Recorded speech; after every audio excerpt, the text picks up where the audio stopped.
Hello students and viewers, welcome to my classes. आज बच्चों class 10th के लिए हम आपकी पोइम है the trees bye Adrienne rich, इसके द्वारा रचित, एंड्रीने रिच के द्वारा रचित जो ट्रीज है, इसमें पेड़ों के महत्व के बारे में बताया है बच्चों। और वैसे भी हमारे दैनिक जीवन में सभी स्टूडेंटों को पता होना चाहिए कि पेड़ों का हमारे जीवन में क्या महत्व है। पेड़ जो होते हैं हमारे जीवन में एक वाइटल रोल प्ले करते हैं।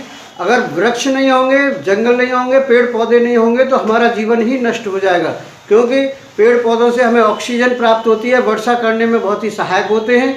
तो हम आपको इसका आज central idea with Hindi explain करके, और इसी पोइम के बच्चों में आपको बोर्ड का इम्पोर्टेंट क्वेश्चन है stanza question answer the trees के ही एक पैराग्राफ को मैं स्टेंजा को मैंने लिया है, इसके क्वेश्चन आंसर भी बताएंगे। तो let's start without wasting your time. The central idea of the poem the trees and stanza question answer with Hindi explanation. जो बच्चे फर्स्ट टाइम मेरे वीडियो को देख रहे हैं उनसे कहूँगा चैनल को सब्सक्राइब अवश्य कर लें, और वीडियो अगर अच्छा लगता है तो लाइक और शेयर अवश्य करें।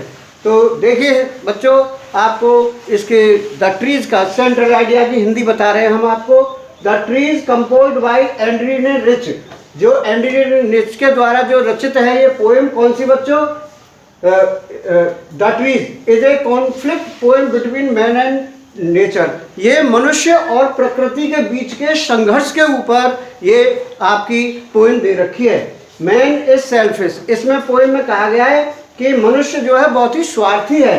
ही enslaves the nature for his own benefits, उसने प्रकृति को ही अपने व्यक्तिगत फायदे के लिए, बेनिफिट्स के लिए एनस्लेव कर लिया है, दास बना लिया है, गुलाम बना लिया है, वश में कर लिया उसने। ही cuts trees and destroy forest, वह पेड़ों को काटता है। आप देखते हैं पेड़ों को काटते हैं लोग और जंगलों को ही नष्ट कर देते हैं। He should not empty the forest, उसे जंगलों को खाली नहीं करना चाहिए।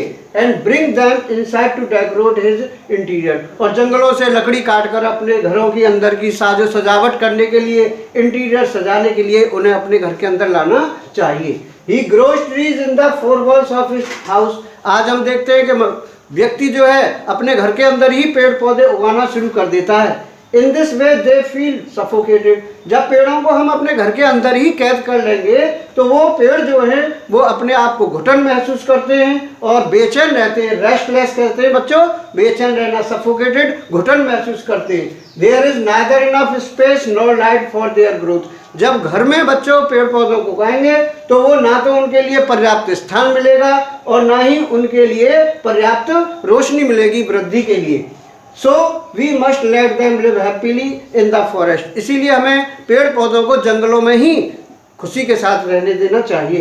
In this poem, और इस पोएम में भी क्या दिखाया गया है? The trees are returning to their original place forest, पेड़ जो हैं वो अपने नियत स्थान पर, ओरिजिनल प्लेस कहाँ है उनका? जंगल, जंगल की ओर निकल रहे हैं। इस कविता में भी जो है घर के अंदर जो बरामदे में जो पेड़ लगा हुआ है वो भी ग्लास को तोड़ करके बाहर निकलने का प्रयास कर रहा है। लड़खड़ाते हुए पेड़ आगे को बढ़ रहे हैं। तो इसी पोएम में हम आपको, अब देखिए, द ग्लास इज ब्रेकिंग, बरामदे में लगा हुआ जो ग्लास है वो टूट रहा है। Trees are stumbling forward into the night, रात्रि के समय पेड़ जो है लड़खड़ाते हुए क्या कर रहे हैं? आगे की ओर बढ़ रहे हैं। Moon is broken, winds rush to meet them, और हवाएं चल रही हैं तेज गति से, किससे?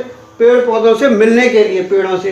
The moon is broken like a mirror, चंद्रमा भी टूटे हुए किसकी तरह? शीशे की तरह दिखाई पड़ रहा है। तो ये आपका पूरा हिंदी है और अब मैं इसकी बता रहा हूँ। देखिए, अगर इसमें हम कुछ क्वेश्चन बच्चों बनाएं, very very important for the board examination, आप इसको बार बार लिख करके देखें और हिंदी समझें और प्रैक्टिस करें।